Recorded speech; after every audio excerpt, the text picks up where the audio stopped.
Hey everyone, my name's Marcus Nichols and I'm in Mexico doing HSCT for my multiple sclerosis.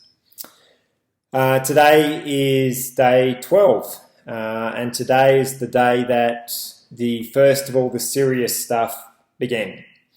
So we left for the clinic around 10 o'clock this morning and then had our stem cells extracted. And the process of that is that what happens with the stem cells is for myself, because I didn't have a catheter, I had both my arms, I had the veins in either arm, I had a line put into each arm. My left arm was the arm that was used to extract the stem cells. They came out of my left arm, or my blood, really. They came out of my left arm, went through this machine that then extracts the stem cells. It then comes out of the machine, around, and then goes back in through my right arm to go through my blood supply.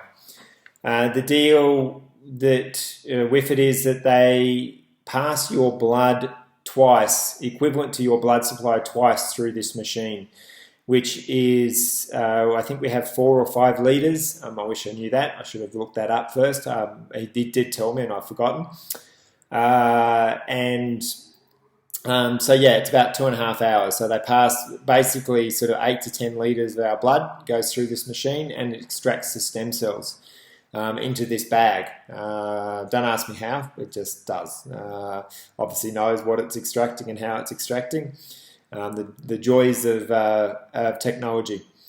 They then take that bag, and which I call that the bag of gold, my little sort of pot of gold, is then taken away, and they take a tiny bit of it to test. And obviously, based on the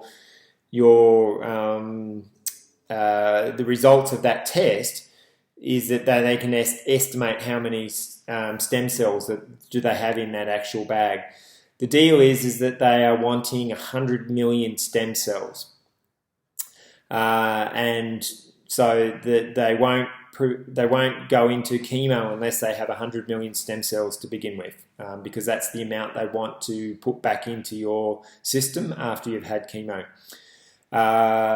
Well, I was very fortunate. I passed with flying colours, so that was really good. Got over the 100 million, I should say. And yeah, so I was very happy about that. We then went and had some lunch while we were waiting for the results, because it took a few hours to get the results. Had some lunch and then went back to the clinic. And then about 5 o'clock, we started chemo. Which was great, so to get the first sort of wad of chemo out of the way. So yeah, heavy juices went in, and at this stage I'm still feeling good. So yeah, I'm really happy that that's the case, which is really good news for myself anyway. Yeah, so it's been a pretty eventful day in the scheme of it all, and a pretty long day. It's now about 11:30 at night here. So yeah, just getting time to try to shoot the video. I don't know if I'll get it uploaded tonight our time, but I might end up doing it in the morning. So it might be a fraction behind, but we'll sort of probably do the other upload of the other one then as well. But we'll sort of see. Well, tomorrow night anyway. Yeah, so yeah, all really good, all really pleased. I've coped really well with the whole process. And then tomorrow I'll go back in, have another round of chemo, and then at the end of that chemo is when we effectively have no immunity. So that's when things, obviously, as I was saying, besides being mentally and physically drained, that's also when things are really serious about what we do, what we touch with our hands, how clean everything is, what we eat. We're not allowed to eat any fresh food, any raw food or fresh food. So